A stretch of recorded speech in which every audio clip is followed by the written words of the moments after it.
Hello everyone! Today here in Statics of Rigid Bodies, we are now down to our 12th topic, and that is analysis of trusses. So we are going to discuss today the method of joints. Okay, so for this lesson, students must be able to solve the internal reactions of each member of the truss using method of joint. So before we proceed to our discussion proper, we will have first a pre-assessment. So solve the unknown forces P, Q, BC, and BE using solution 2 or rotation of axes in equilibrium of concurrent force system. So these are the force system here. Okay, so you just have to comment your name, your section, okay, the unknown force that you are answering, okay, and don't forget to include the unit. Okay, so maximum of one unknown force for every student. Okay, so I hope you get the bonus point. Okay, so let's start our discussion about method of joints. So method of joints, this is one of the methods that we can use to analyze trusses. Okay, so this can only be applicable for trusses. We cannot apply method of joints for frames. Okay, so the assumption that all members of a truss are two force members carrying axial loads means that the free body diagram of any joint is a concurrent force system in equilibrium. Okay, so if you're going to get the free body diagram of a joint, okay, in a truss, okay, so we can see that the attached members to that joint, okay, will provide a single force. Okay, that single force can either be a compression or a tension force. So we already talked about that, no? That if a force, okay, is acting towards the joint, okay, that force is actually in compression. So the member, okay, that provides that reaction force to the joint, okay, that member is in compression.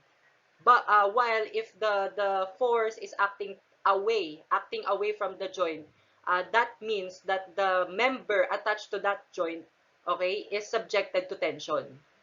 Okay, so I'll repeat that. If the force is acting towards the joint, okay, that force is in compression. But if that force is acting away from the joint, that force is in tension.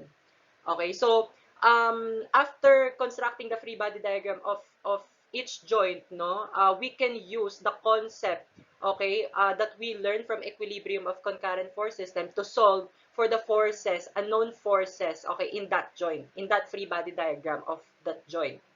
Okay, so these are the steps that we're going to use, okay, or follow in order to solve for or to analyze trusses using method of joint.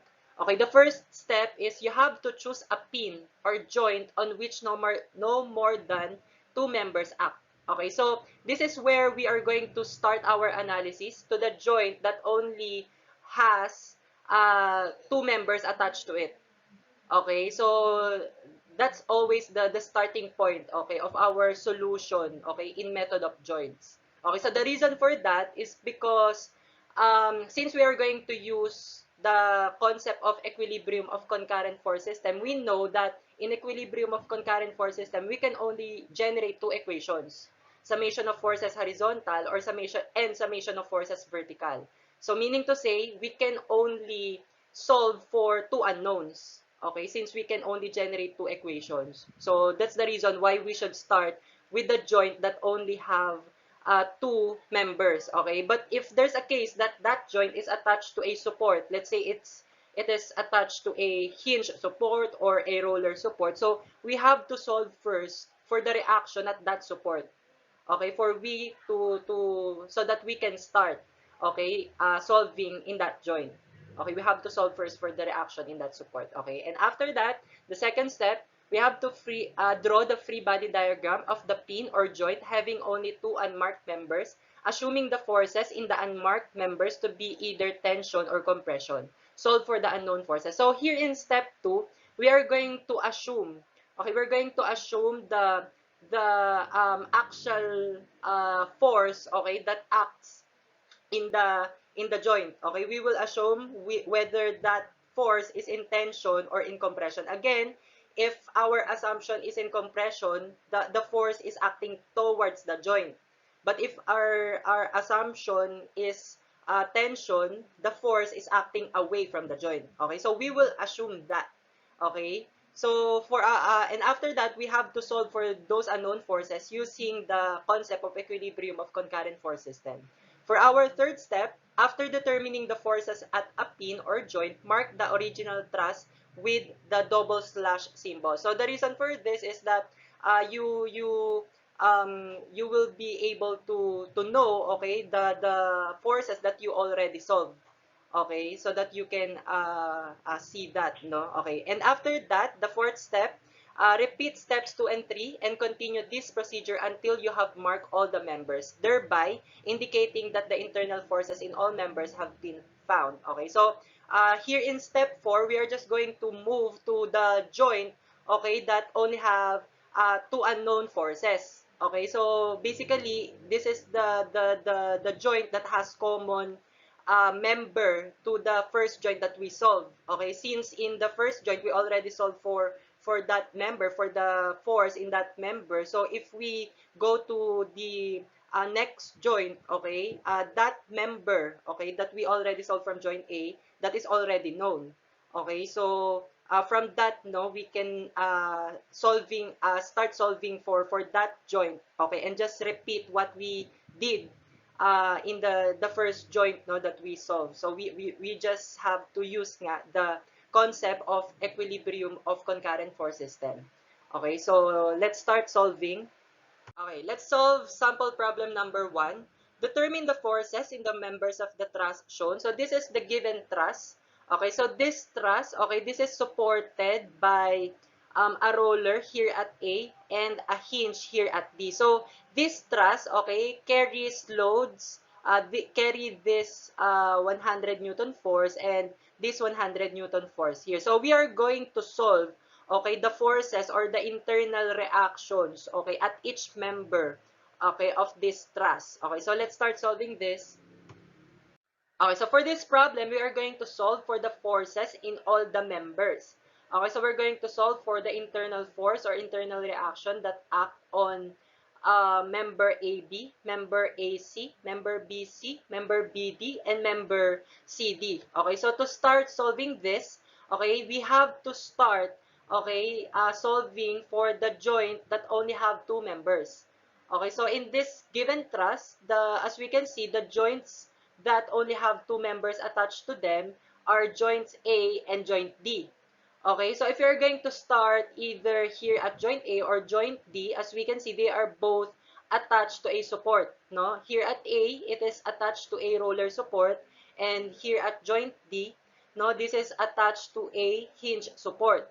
Okay, so if we are going to, let's say, start solving here at joint A, we have to solve first for the external reaction, okay, that is provided by the roller support. So we can start solving. Okay, so to solve for the reactions here at A and B, no, so we can construct the free body diagram of the entire structure.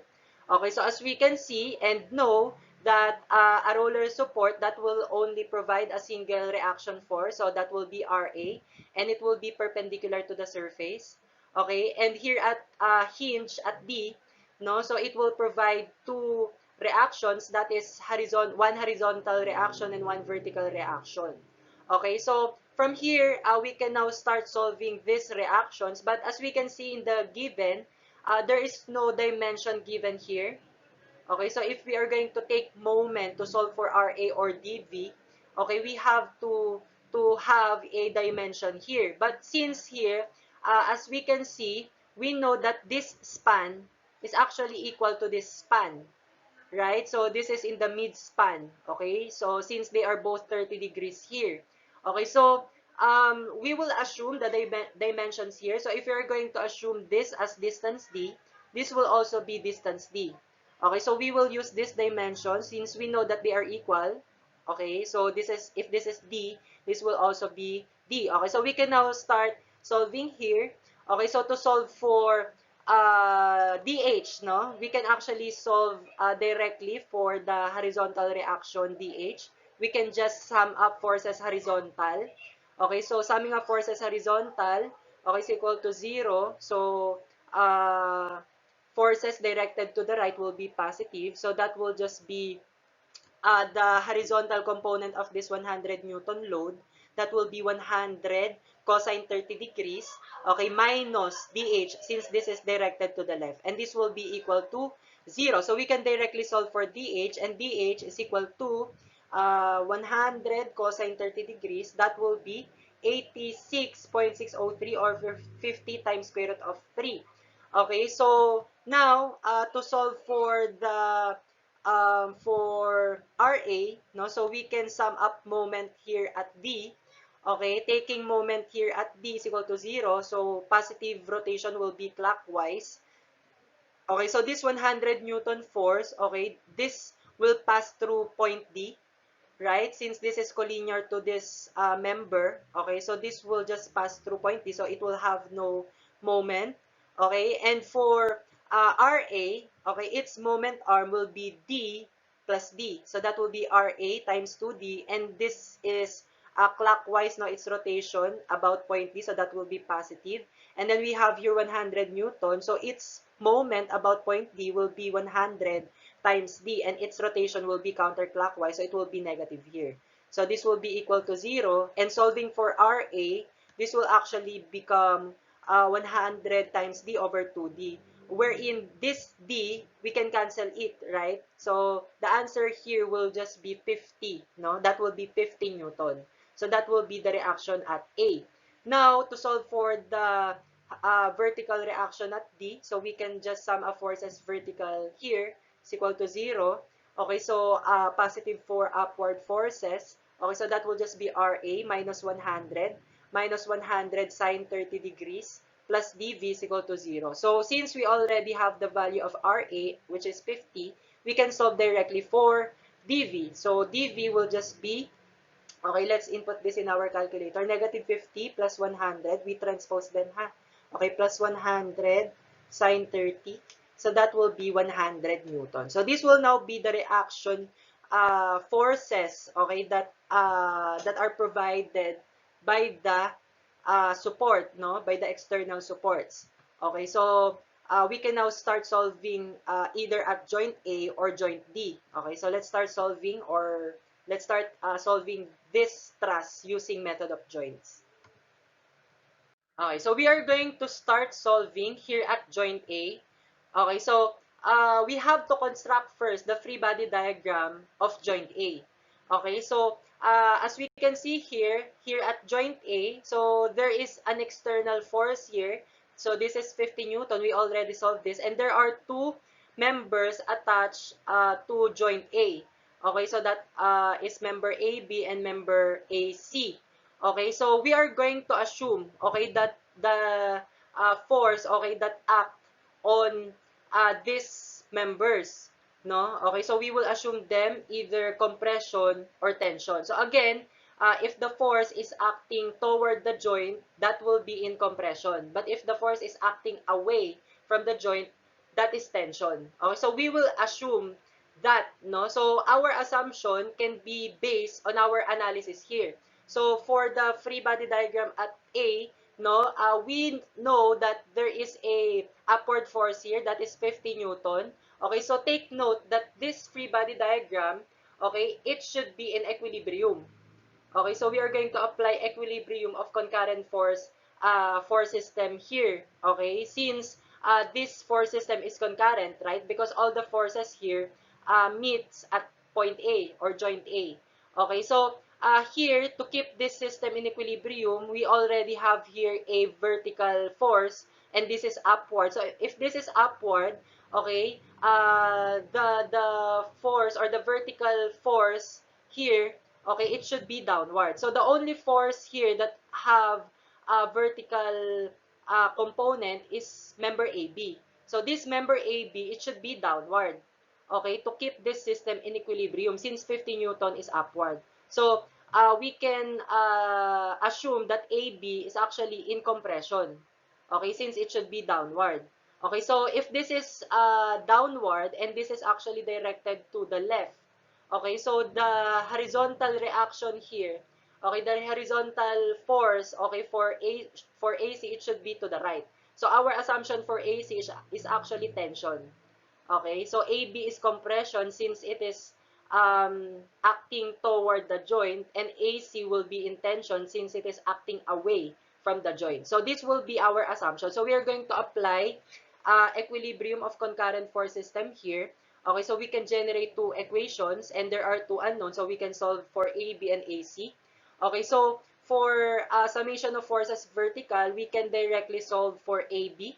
So that will just be 50 minus AB sine 30 degrees is equal to 0. Okay, so solving for AB, that will just be 50 over sine 30. We transpose AB sine 30 to the other side, so that will become positive. Okay, so that will be 100 Newton. So the answer here is positive. Okay, if the answer is positive, meaning to say our assumption is correct. Okay, our assumption for AB is compression. Okay, so meaning to say AB is really in compression. So member AB, this is actually subjected to compression. So we have to indicate that here in our answer. So if this is in compression, we have to indicate here open and close parenthesis C, okay, to indicate, okay, that this member is in compression. So you have to indicate that always, okay? If we are analyzing trusses, you have to indicate whether it's compression or tension. Okay, so again, AB is 100 Newton compression. So we can now box that since we are solving for that. Okay, so we can also sum up forces horizontal here. It's equal to 0. Okay, so the horizontal forces here will be AC. So that will be positive since it is directed to the right, minus AB cosine 30 degrees, and that will be equal to 0. Since we already solved for AB, okay, we can directly solve for AC here. So AC will just be 100 cosine 30. We transpose that, so it will become positive. So that will be 50 times square root of 3 or 86.603 Newton. So again, the answer here is positive, meaning to say our assumption for AC is correct. So as our assumption for AC is in tension, so the member AC, okay, is subjected to tension. No, so we have to indicate that in our answer. So we can already box this. Okay, so AC is equal to 86.603 Newton, and that is intention. Okay, so after that, no, we can now draw double slash symbol here, okay, indicating that we already solved AB and AC. Okay, so we can now proceed to the next joint, no? We can either proceed here at joint C or joint B. Okay, so we will proceed to joint B. So for the free body diagram here at joint B, so as we can see, there are three members attached to it, but AB, we already solved that, okay, from the free body diagram of joint A, so there will be no problem because there will only be two unknown forces here, that is forces BC and BD. Okay, so constructing the free body diagram, okay, of joint B, okay, so we are going to assume, okay, the members here if they are in compression or tension, but we already know the force AB, and we already know that this is in compression. So if you're going to transfer AB, okay, this force AB to joint B, to the free body diagram of joint B, so it will be directed oppositely. So uh, it will still act, okay, towards the joint, okay, because this is in compression, so that should be consistent. Okay, so AB is also in compression here at joint B, of course. Okay, so we already know AB, so we will assume BC and BD. So here, let's just assume that BC, okay, let's just assume that this is in compression, and BD, let's just assume that this is also in compression. So we are not sure yet if these assumptions are correct, since there will be no definite answer here, no, if they are in compression or tension, since we have here 100 Newton, this is downward, no, and AB is upward, so we don't know really if what is BC and BD, if they are compression or in tension. So we will just assume them this way. Okay, so we can now start solving this. Now we can sum up forces horizontal. Okay, so summing up forces horizontal, so that will just be AB cosine 30 degrees plus 100 cosine 30 degrees minus BD cosine 30 degrees is equal to 0. Okay, so we already know the value of AB. So we can just substitute that and solve for BD. So solving for BD, we transpose negative BD cosine 30 degrees to the other side. So that will become BD cosine 30 degrees. So that will be 100 cosine 30 plus 100 cosine 30 divided by cosine 30 degrees.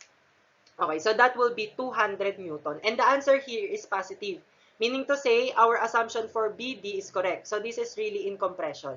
So this will now be the answer for BD. Now, to solve for BC, we can sum up forces vertical. Okay, so summing up forces vertical, that will just be AB sine 30 degrees minus 100 sine 30 degrees plus BD sine 30 degrees plus BC is equal to 0. So since we already solved for AB, and BD, we can just substitute them. Okay, and we can now solve for BC. So we will transpose everything here. So this will become negative 100 sine 30 degrees plus 100 sine 30. So that will just be cancelled actually. Minus 200 sine 30. So we transpose them. Okay, that's why it became the opposite sign. Okay, so the value of BC here is negative 100 Newton. So since the answer here is negative, meaning to say our assumption for BC is wrong. Okay, so BC is not really in compression. Okay, so we can correct that assumption. So BC is actually in tension. So that will be 100 Newton tension. Okay, so from here we can box this and we should correct no the assumption for BC, so we can redraw the free body diagram of B of joint P. So BC here is actually in tension. Okay, so we can now draw a double slash symbol here in our truss, indicating that we already solved for BD and BC. So lastly, okay, to solve for the remaining member, that is member CD, we can use the free body diagram of joint C. Okay, so this will be the free body diagram of joint C. So member AC, we already solved that, and we know that this is in tension. So this will also be in tension here. Okay, so BC, we also solved that already. So our BC here is in tension. So here at joint C, it should also be in tension. Okay, and our member CD, okay, the force CD, of course, it should be opposite the direction of member AC, because this is the only force that will oppose force AC. Okay, so this should be in tension also. So solving for summation of forces horizontal to solve for CD, this will just be CD minus AC. And we already know the value of AC, which is 86.603 Newton. Okay, so we can directly say that CD is 86.603 Newton, and that is also in tension. So we already solved for all the forces here, for all the members. Okay, so we still have here joint D, right? We still have joint D. So we can solve joint D, okay, for checking. Okay, the members attached here are member BD and member CD. So we already solved for member BD and member CD. Okay, so if you're going to solve for the free body diagram here at joint D, so that should be consistent. Okay, the answer should still be 200 Newton compression for BD and 86.603 Newton tension for CD. So we are going to check that.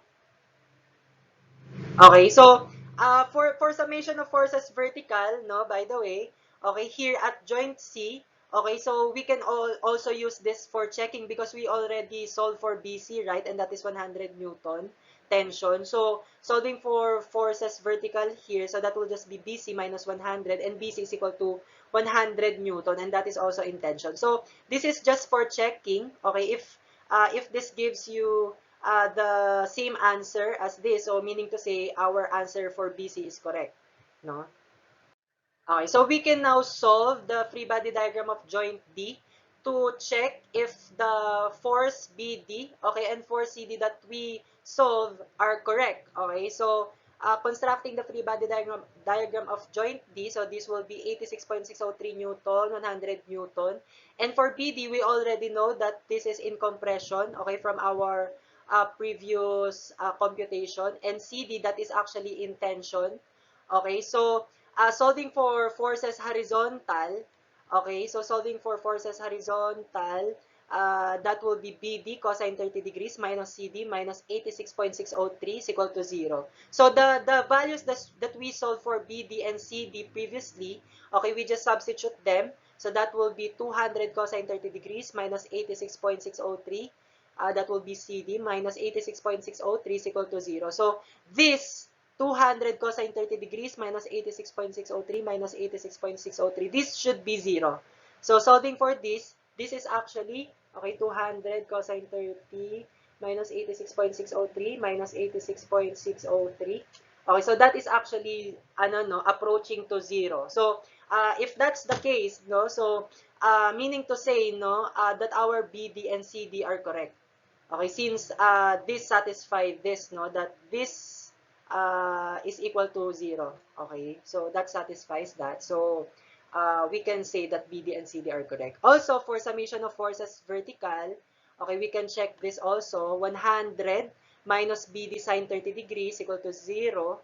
Okay, so our BD here is 200. Okay, we just substitute that. And 100 minus 200 sine 30, it should be 0.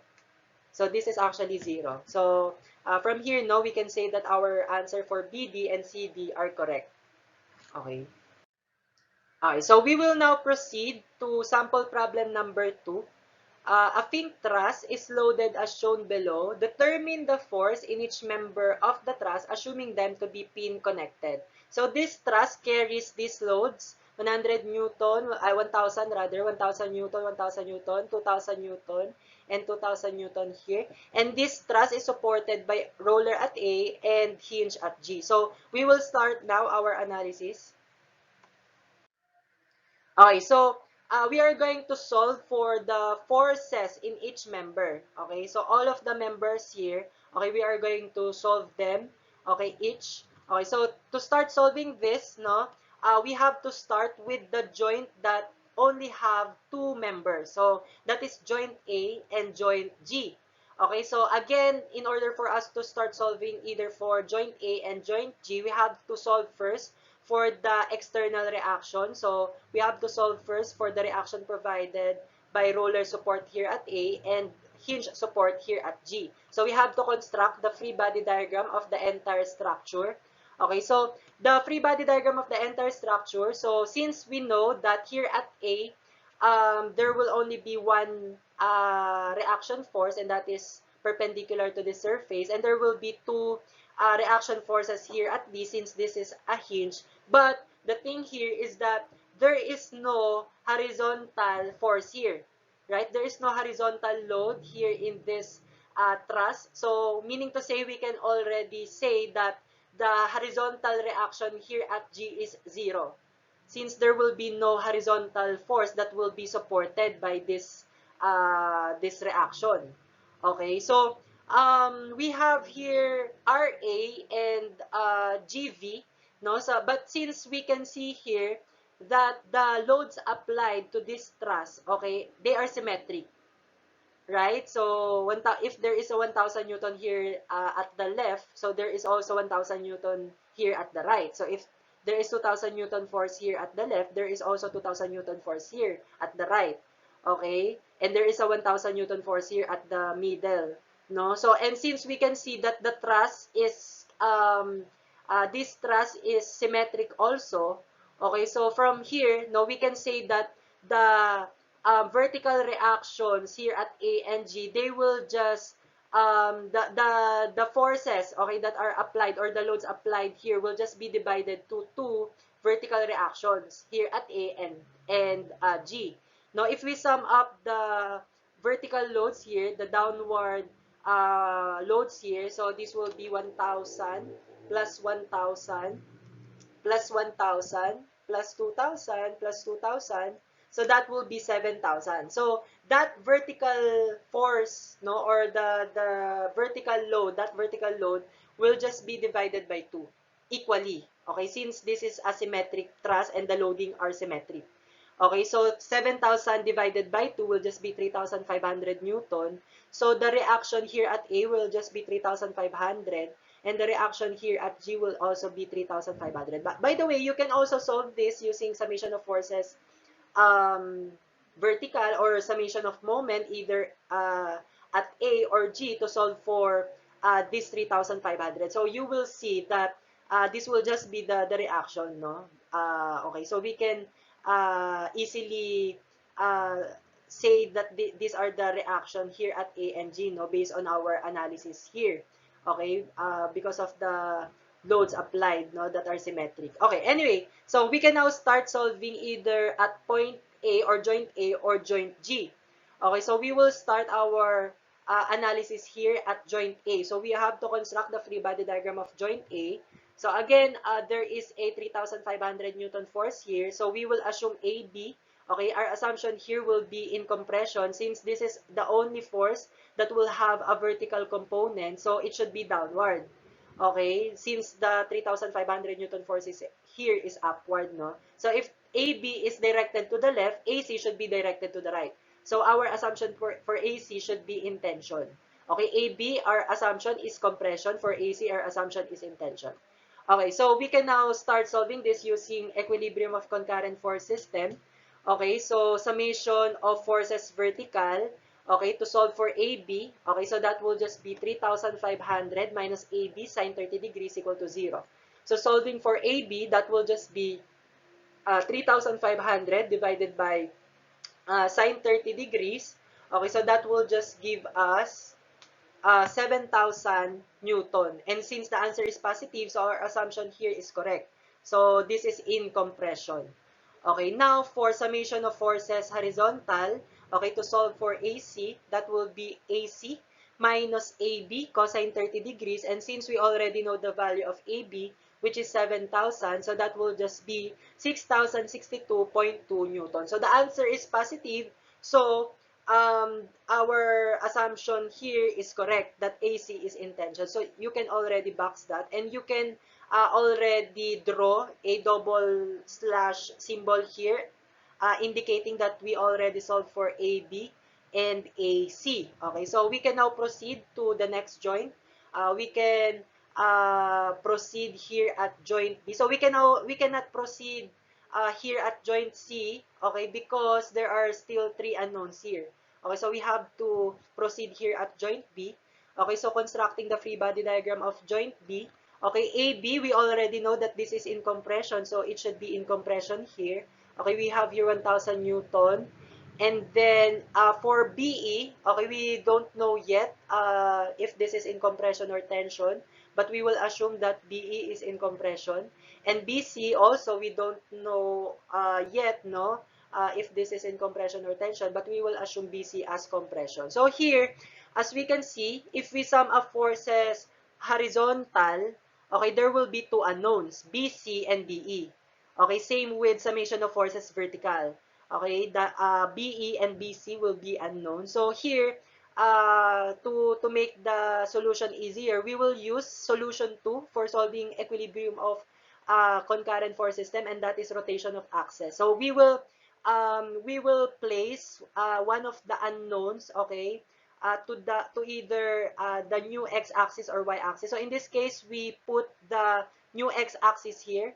So AB and BE are actually collinear. Okay, so this will be the new x-axis, and this BC is actually perpendicular here.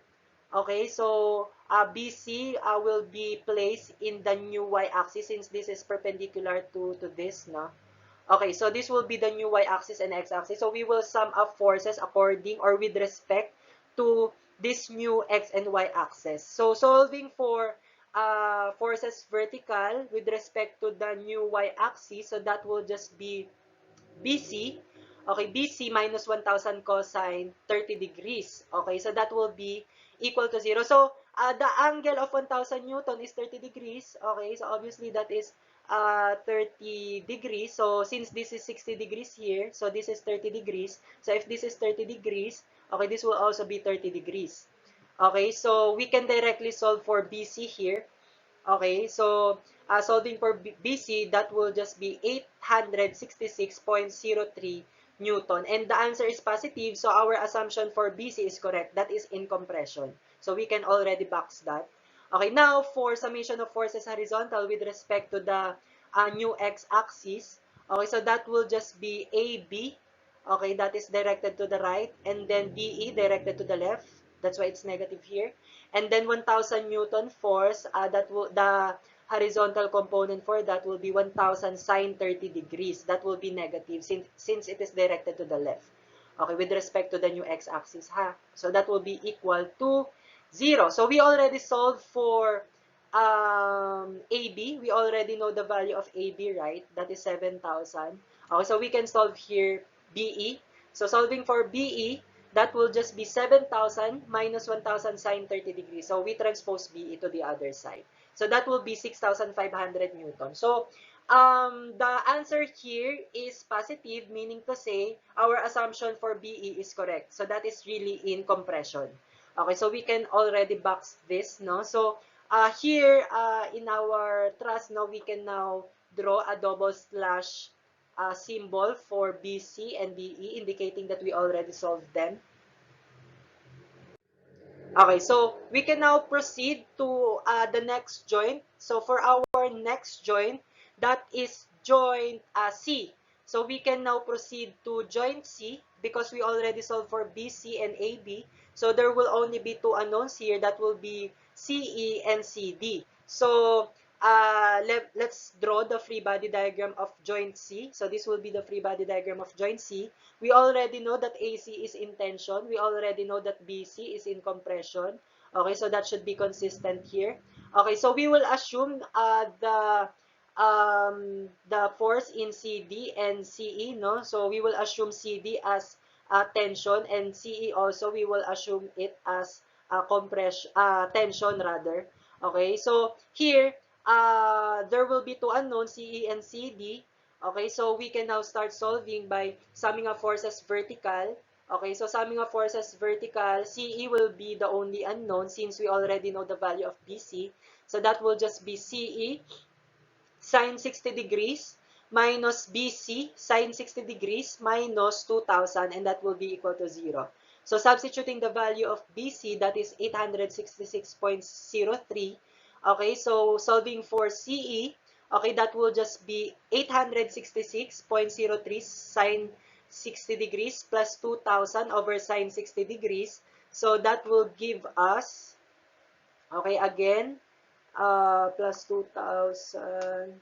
Okay, the answer for this will be 3,175.4 Newton. So the answer is positive. So our assumption that CE is in tension is correct. Okay, so we can now box that.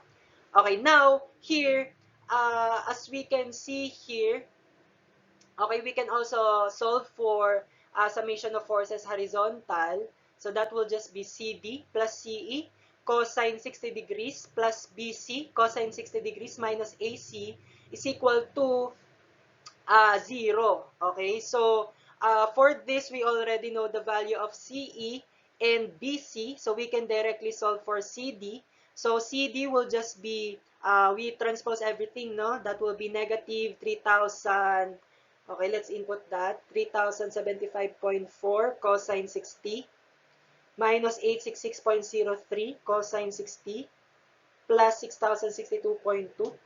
Okay, so that will be 4,041.5 Newton. So our answer here is also positive. So our assumption for CD is correct. So that is really in tension. Okay, so we can now draw a double slash symbol here, indicating that we already solved for CE and CD. Now, as we can see here, there are still remaining forces or members that we should solve here. Member EF, member DE, member DF, member FG, member DG, no? But as we can see here, our truss here is symmetric. Okay, so meaning to say, if this is symmetric, the force or the reaction forces, okay, that act on members at the left will be the same reactions at the members at the right. No, so meaning to say, the force that act on member AB will just be the same as the force that act in member FG. Same with BE, it will be the same with the force EF. Okay, also for BC, it will be the same with force DF. CE will also be the same with the force DE. Okay, so no need to solve, okay, for the remaining reaction forces here for each member, no? So we can just say, okay, that AB is equal to FG, and that is 7,000 Newton, okay, compression. This is from the computation of AB, no, from our previous slide.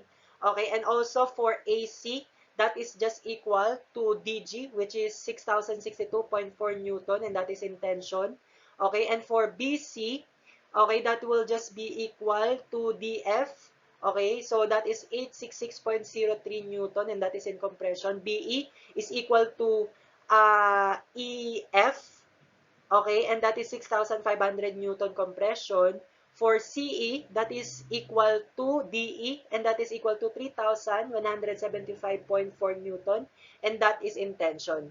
Now, the CD, no, so there's no uh, uh, pair here, no, for CD. So, CD is equal to 4,041.5 Newton, and that is in tension. Okay, so we can check this actually. We can check our answers here. So if we go here at joint G, let's say here at joint G, so of course, it will just be the same, right? DG and FG should be the same. So you can check that, okay, by solving the joint here at G or F or D, no, to confirm that these are also the answers. Okay, so this will now be the answers for this problem.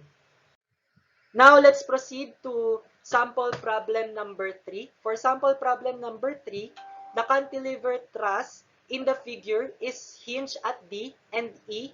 Okay, find the force in each member. So this is our truss here. So there are applied loads here. Okay, 1,000 pound loads. No, they are applied, okay, to this truss. And this truss is supported by hinge at D and hinge at E. So we will start solving this now. So for this problem, we are going to solve for the forces in all the members in this given truss. Okay, so to start solving this, we have to start at the joint that only have two members. Okay, so in this case, as we can see, the joints here that only have two members are joint A. Okay, but also here at joint D, there are only two members here. Okay, and joint E, there's only one member here. So we can also start here, no, here at D or E. But the thing is, if you're going to start solving here at joint D or E, we have to solve first, okay, the reaction forces that are provided by these supports. Okay, by this hinge support and this hinge support. Okay, okay, while in joint A, if you're going to start here at joint A, no need to solve for external reaction because this is not attached to a support, right? So this only have a 1,000 load here, but this is known, this applied load is known. So we can start directly here at joint A. Okay, so that we will not need to solve for external reaction. So constructing the free body diagram of joint A, so this will be the free body diagram of joint A. Since we already know that there is a 1,000 pound load here and this is directed downward, so the only force that can oppose this to keep this system in equilibrium is force AB. So this should be directed upward. Okay, so to oppose AB, 1,000 pound load, no? So AB, no, our assumption here is in tension. Okay, so it is in tension. Okay, so if this is directed to the left, okay, so AC should be directed to the right to keep the equilibrium for the system.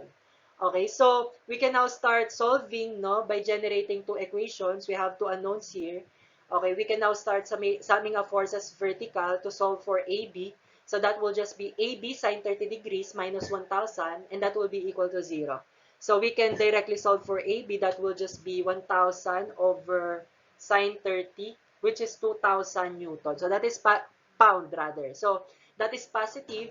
Okay, so meaning to say our assumption for AB is correct. That is really in tension.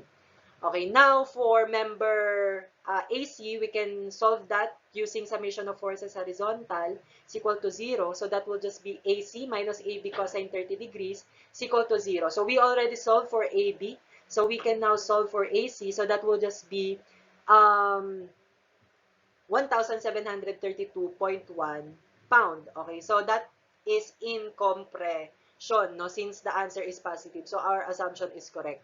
Okay, so we can now draw the double slash symbol here, okay, indicating that we already solved for AB and AC. Okay, so we can now proceed to the next joint, which is joint B. So we cannot proceed here yet at joint C because there will be three unknowns here. Okay, so we will proceed here at joint B. So here at joint B, okay, AB is already known. Okay, so we can solve for B, BD, and BC. Okay, so constructing its free body diagram. So AB, as we know, this is in tension, so it should also be in tension here. Okay, so that will be AB. And then there is a 1,000-pound load here. Okay, and we will assume BC here and BD. So let's assume that BD is in tension. Okay, and let's assume that BC is in compression. Okay, so here, if we sum up forces horizontal, okay, there will be two unknowns, BD and BC. If we sum up forces vertical, also there will be two unknowns, BD and BC. So to simplify our solution here, we can use solution 2, which is rotation of axis. So we can place one of the unknown forces to one of the axes here. So here, we will place BD and AB since they are collinear. We will place them to the new x-axis. And since BC is just perpendicular to these forces, okay, so this is just perpendicular, okay. So BC will just be also placed, no, to the new y-axis. Okay, so we can now start solving here with respect to the new x and y-axis. So we can now start summing up forces vertical with respect to the new vertical axis. So the vertical forces here will just be 1,000 and BC, no? That is with respect to the new y-axis, ha? Okay, so summing of forces vertical, so that will just be BC. Okay, that is already in the y-axis, so that will just be BC, and then 1,000 pounds. So let us know here the angle of 1,000 pound load. So if this is 30 degrees, so as we can see here at B, no, from the horizontal, this force, okay, this member is actually 30 degrees, no, from the horizontal. Okay, so if this is 30 degrees, so this is 60 degrees. Okay, okay, so this is 60 degrees from the new x-axis, no, our 1,000 pound load. So that will just be 1,000 sine 60 degrees. Okay, it's vertical component. So that will be equal to 0. We can directly solve for BC. So that will just be 1,000 sine 60 degrees. So that will be 866.03 pounds. So our answer here is positive. So that will be, our assumption is correct. That will be compression. Okay, so we can now box that. So summing of forces horizontal to solve for the remaining unknown. So that will just be AB. So this is with respect to the new x-axis. So this will be AB minus BD plus 1,000 cosine 30 degrees. And this will be equal to 0. So we already solved for AB.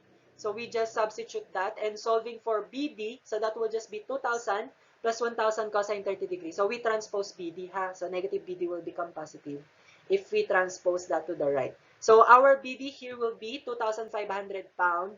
And this is positive. So our assumption for BD is correct. That is in tension. So we can now draw a double slash symbol here, indicating that we already solved for BC and BD. So there will be only two unknowns here now, okay, CD and CE. So we can now proceed at joint C. So solving for joint C, we have to construct first a free body diagram of joint C. Okay, so for joint C, we already know AC, that is in compression, so it should also be in compression here. And then we already know BC, that is also in compression, so this is BC. Okay, so this should also be compression here. So we will assume CE and CD. So our assumption for CE will be in compression, and our assumption for CD will be in tension. Okay, so there will be two unknowns here, CD and CE, so we can generate two equations. Okay, so we can now start solving. Summing of forces vertical, we can directly solve for CD. So that will be CD sine 60 degrees minus BC sine 60 degrees minus 1,000. So we already know the value of BC, okay, which is 866.03. Okay, so solving for CD, it will give us, okay, we transpose 866, so that will become positive 866.03 plus 1,000 divided by sine 60. So that will be 866.03 sine 60. Okay, let's input in our calculator. Divided by sine 60. So that will be 2,020.7 pounds. So that is positive. So our assumption for CD is also correct. That is in tension. So we can now box that. No? So summing of forces horizontal. Okay, to solve for CE. So that will just be CE minus CD cosine 60 degrees minus BC cosine 60 degrees minus AC. So that will be equal to 0. Okay, so we already know the value of CD and the value of BC. So we can directly solve for CE. So solving for CE, that will just be 2020.7 cosine 60 minus 866.03 cosine of 60 degrees minus 1732.1.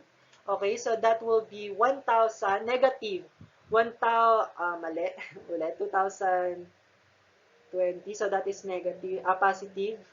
Okay, so positive 866. So we transpose them pala. Okay, so plus 866.03 cosine 60 plus 1,732.1. So that will be 3,175.5 pounds. So that is positive. Okay, so since it is positive, our assumption for CE is correct. So that is in compression. So we already solved for all the forces here.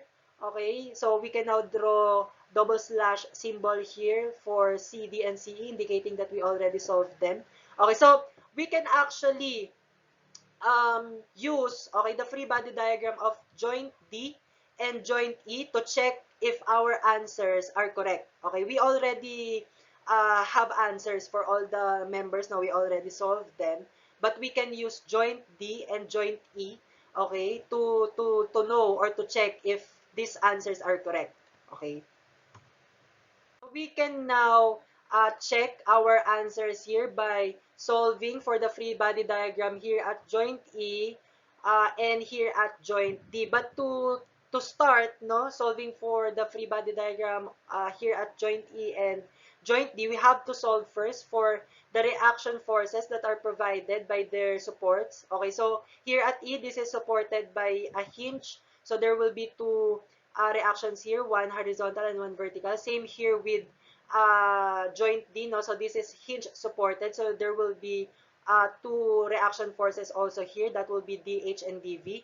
Okay, so here at E, so our assumption for the horizontal reaction provided by the hinge is directed to the right. Okay, so if this is directed to the right, our assumption for the horizontal reaction, okay, here at hinge at D, okay, it should be to the left because there are no other horizontal loads here. Okay, so if this is directed to the right, it should be directed to the left. Okay, to keep this system in equilibrium. Okay, so our assumption for DB, they are both upward. Okay, so we will start solving for the reaction forces, no? Let's say for EH. So to solve for EH, we can sum up moment here at D. So if we take moment here at D, okay, the problem is that we need to solve first, okay, the moment arm of this force EH, right? So its moment arm will be this. Okay, so this dimension, this is not given in the problem, okay, but we can actually solve this, okay, from this given truss or this given dimensions. Okay, so we have here 5 feet, okay, and we have here 60 degrees. And this will form a triangle, right? So this 5 feet will be the adjacent side of this triangle, and this side will be the opposite side of this triangle. So we can solve for this opposite side. So the solution here can be tangent theta, TOA. We can use TOA since we have here adjacent side and we are solving for opposite side. So that will just be tangent 60 degrees equal to opposite side, over adjacent, which is 5 feet. So that will just be 5 times tangent 60 degrees. And that will be 5 times square root of 3. So that will be this moment arm. Okay. Also, if we take moment here at D, we will need a moment arm for 1,000 pound, which is 5 feet. So that will be okay. 1,000 pound, this 1,000 pound, its moment arm will also be this, no, 5 plus 10. So that will be 15. So here, for this 1,000 pound, okay, so as we can see, this 1,000 pound is applied, okay, at the midspan of span AD. Okay, so this is applied at the midspan. So if this is 15 feet here, 5 plus 10, so this will also be at the midspan of that. Okay, so 15 divided by 2, so that will be 7.5. So this is applied 7.5 from this no, from this point. Okay, so that will be the moment arm of this 1,000 pound force. Okay, so we can now start summing up moment or taking moment here at D. Okay, so of course, DH and DV will just be cancelled since it will pass through point D.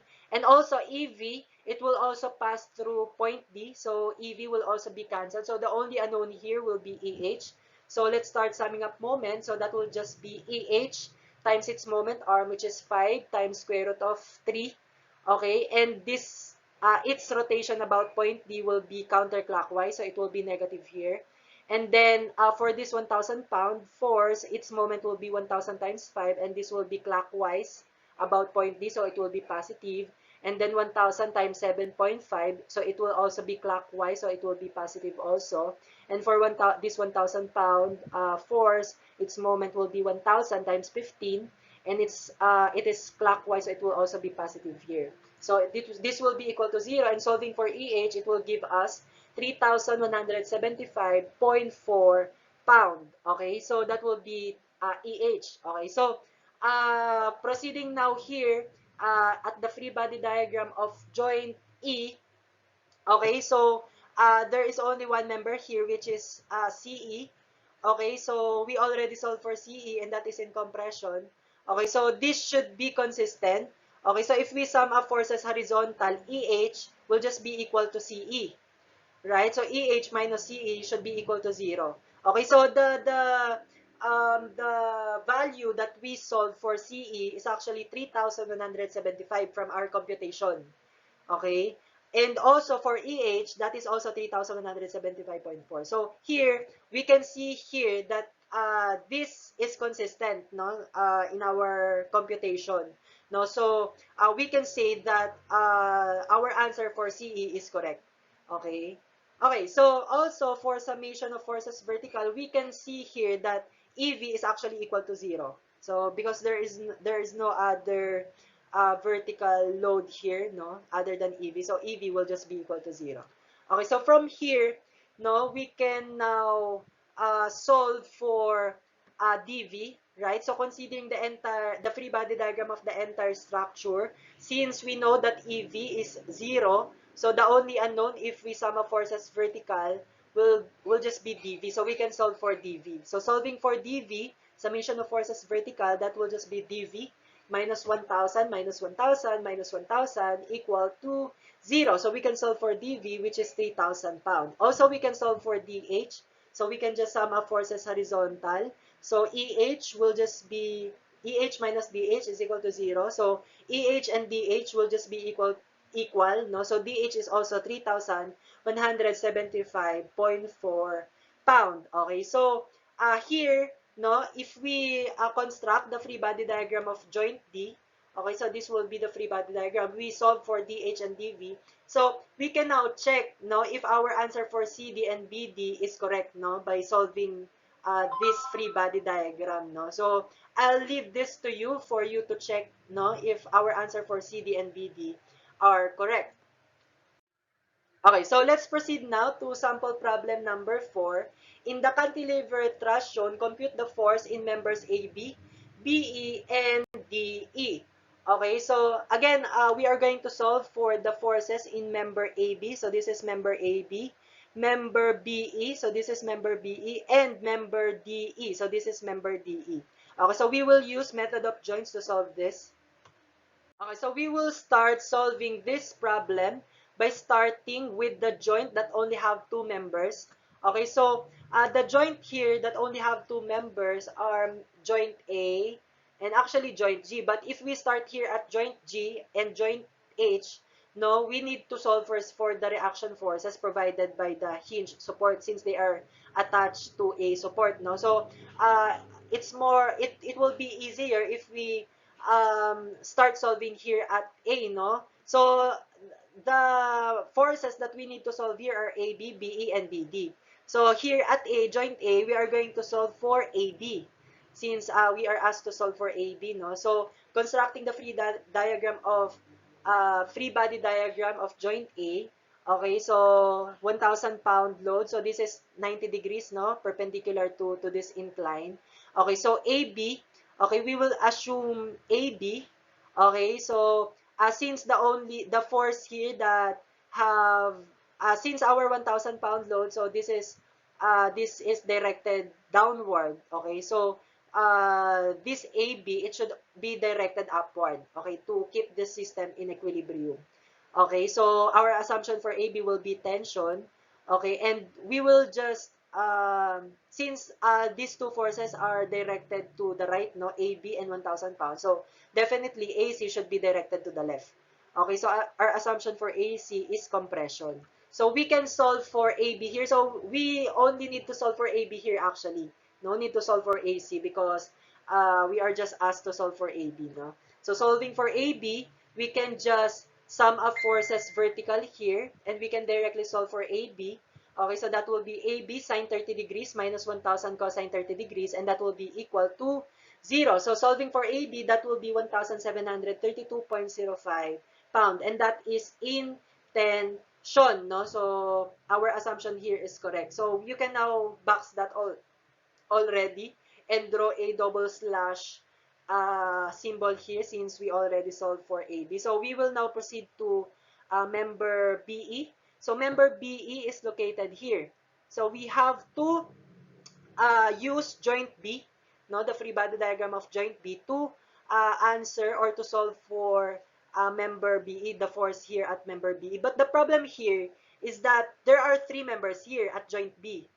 Okay, member BC, member BE, and member BD. Okay, but the thing here is that if we are going to inspect, okay, the member here, okay, if we are going to inspect member BC, if we go here at joint C, okay, as we can see here at joint C, there are three members here, right? So if you can remember, okay, in our discussion about zero force members, okay, we discussed, okay, that in case 2, okay, in case 2, if there are three members attached to a joint and the two members are collinear, so in this case, AC and CE are collinear, so meaning to say, the member that is not collinear, which is BC, is 0.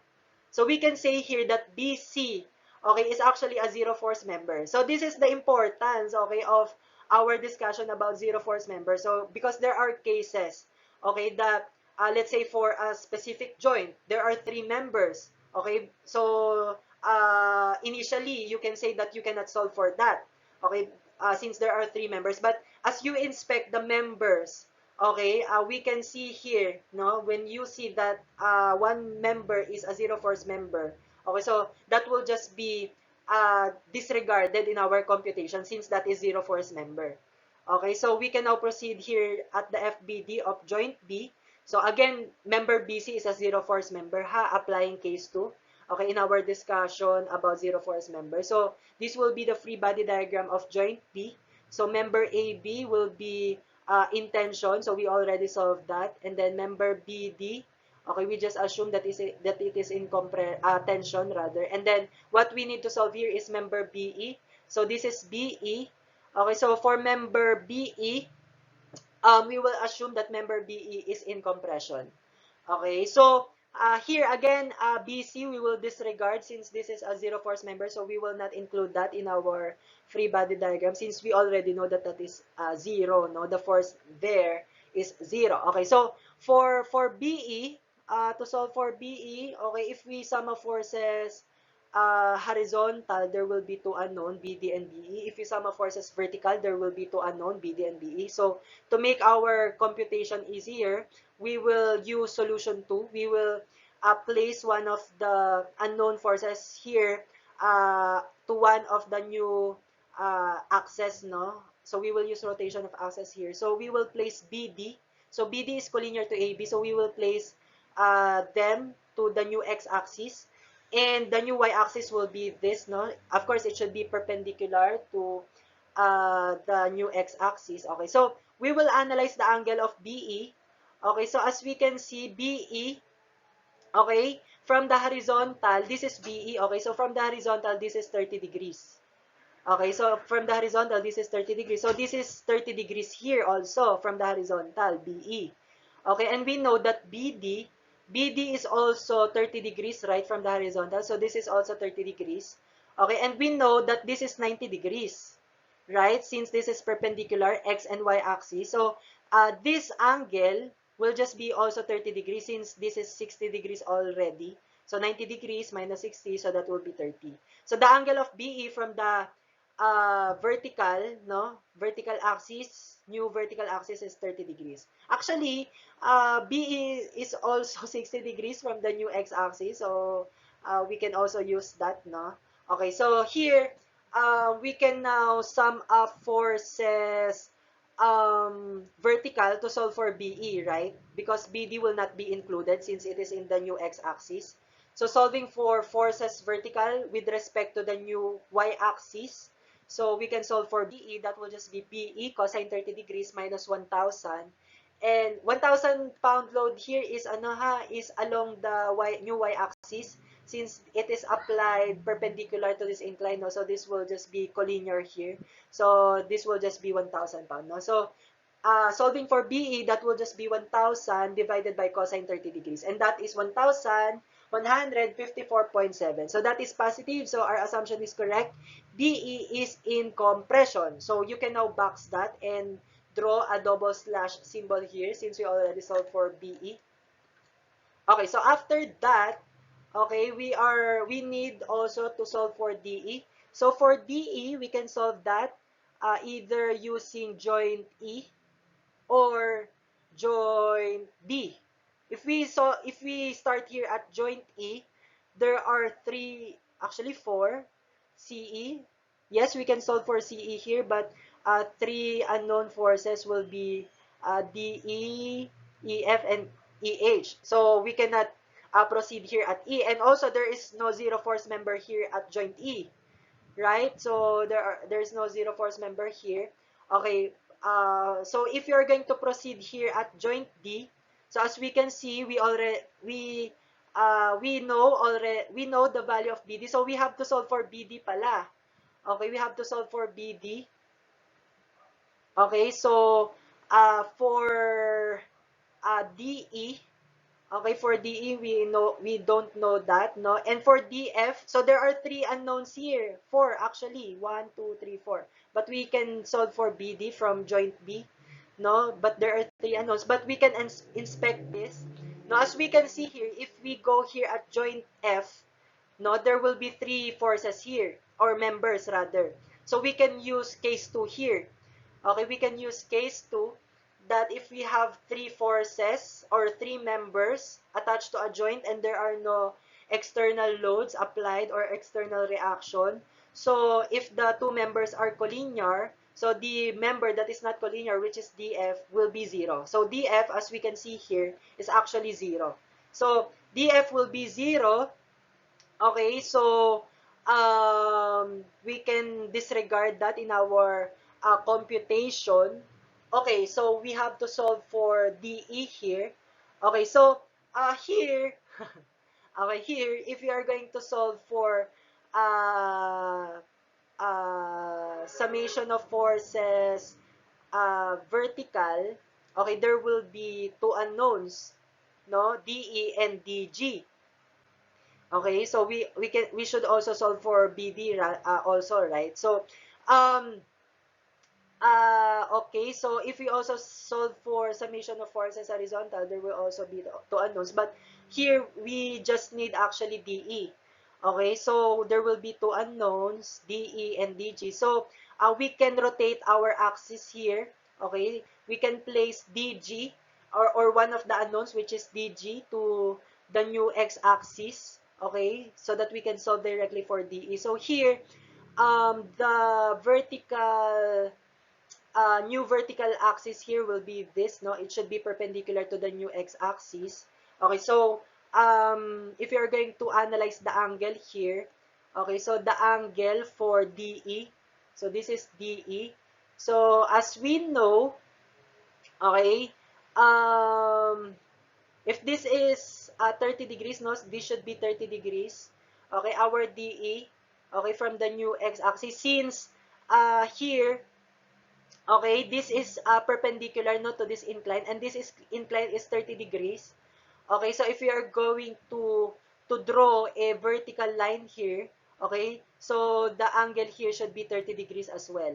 So DE is 30 degrees from the new y-axis. So solving for the forces vertical with respect to the new y-axis, okay, so that will just be DE cosine 30 degrees, okay, minus 1,000 is equal to 0. So we can directly solve for DE. So solving for DE, that will be 1,154.7 pounds. So the answer is positive. So our assumption for DE is correct, and that is compression. So this will now be the answers, okay, for this problem. We already solved for AB, okay, BE, and DE. Okay, so this will now be the answers.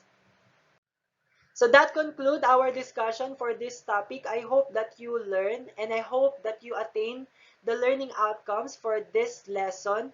Okay, see to it that you answered the course material assessment task, okay, in the last page of the course material uploaded.